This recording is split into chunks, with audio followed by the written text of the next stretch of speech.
Red, White Wonder, a summer in Washington, D.C.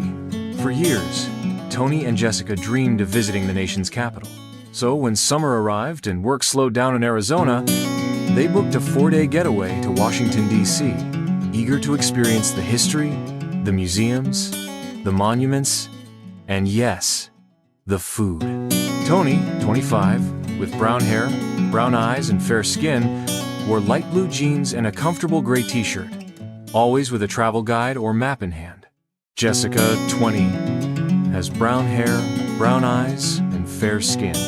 She rocked dark blue jeans and a navy t-shirt, and her phone is ready to capture every moment. Armed with hop-on, hop-off bus passes, a detailed itinerary, and hearts full of excitement, they landed in D.C. ready for a journey that would exceed all expectations.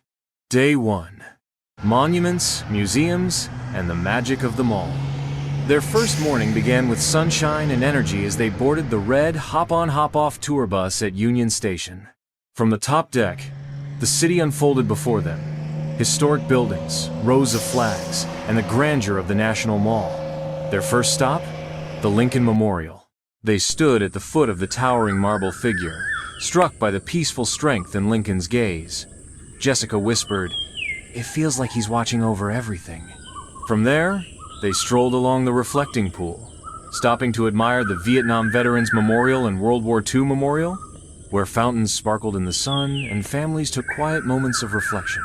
Lunch was from a food truck parked along the mall. Tony picked up a chili dog while Jessica tried falafel.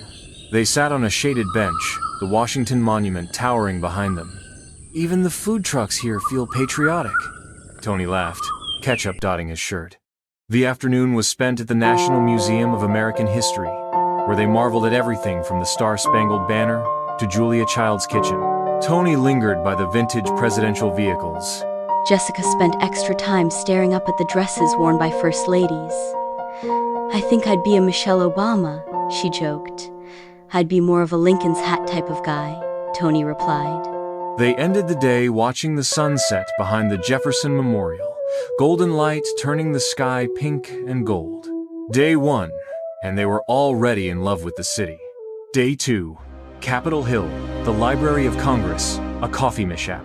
Tony had been waiting for Capitol Hill since they booked the trip. When the bus dropped them off near the U.S. Capitol, he looked like a kid entering a candy store. They joined a guided tour of the Capitol building, walking through the rotunda, admiring massive historical paintings and the jaw-dropping dome above. "This is where history breathes," Tony said in awe. Jessica took his photo beneath a statue of Rosa Parks. Next, they walked a few blocks to the Library of Congress, a place Jessica had circled and underlined on the itinerary. Inside, it was breathtaking.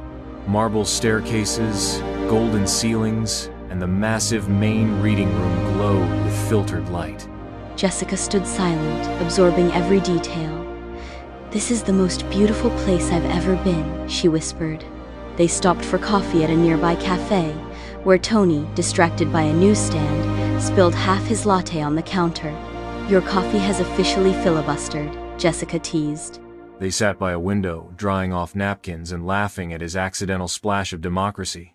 In the evening, they visited Eastern Market, tried local cheeses, browsed artwork, and enjoyed a romantic dinner at a cozy Italian restaurant with candles, brick walls, and pasta that melted in their mouths. Day 3. The White House, Georgetown, a twist of history. Day 3 started with a visit to the White House, though they didn't have an interior tour booked. Standing at the gates, surrounded by people from all over the world, was unforgettable. Secret Service agents patrolled with purpose, and Tony couldn't help but imagine political dramas playing out inside. "I bet someone's giving a press briefing right now," he said. "I'm just wondering where they hide the snacks," Jessica replied. They continued on the tour bus to Georgetown, the historic neighborhood with brick sidewalks, boutique shops, and a laid-back charm. They wandered along the C.O. Canal, visited a quaint bookshop, and enjoyed lunch at a cafe that served incredible lobster rolls. While walking down a cobblestone street, Tony tripped on a raised brick, catching himself just in time. "Found my pothole," he declared. Jessica doubled over in laughter. "Your first injury in the name of history." They spent the afternoon at the National Archives, where they viewed the Declaration of Independence, Constitution, and Bill of Rights. Standing in that quiet, darkened hall, Tony leaned closer to the glass. "It's humbling," he whispered. Day 4, Arlington Reflections. Sweet farewells. On their final day, Tony and Jessica crossed the Potomac River to visit Arlington National Cemetery. The atmosphere was serene, reverent. They watched the changing of the guard at the tomb of the unknown soldier, both deeply moved. Afterward, they returned to D.C. and visited the National Gallery of Art, walking among Monet's lilies and Vermeer's gentle light. "This place feeds the soul," Jessica said. Before heading back to their hotel, they made one last stop, the Martin Luther King Jr. Memorial. With the stone of hope rising powerfully from the mountain, it felt like a fitting conclusion to their journey, a reminder of courage, resilience, and dreams. That night, over burgers and shakes at an old-school diner, they reflected on the trip. "We did so much," Tony said. "And I feel like we've just scratched the surface," Jessica added. Homebound with history in their hearts. As their plane took off the next morning, the city glimmered below monuments like chess pieces on a giant board. Tony scrolled through photos, each one a memory etched in laughter and awe. Jessica leaned her head on his shoulder, notebook in hand, already writing about the trip. They hadn't just seen Washington, D.C. They had felt it through its stories, symbols, and shared moments. And somewhere between spilled coffee and Capitol columns, they discovered the joy of experiencing history together.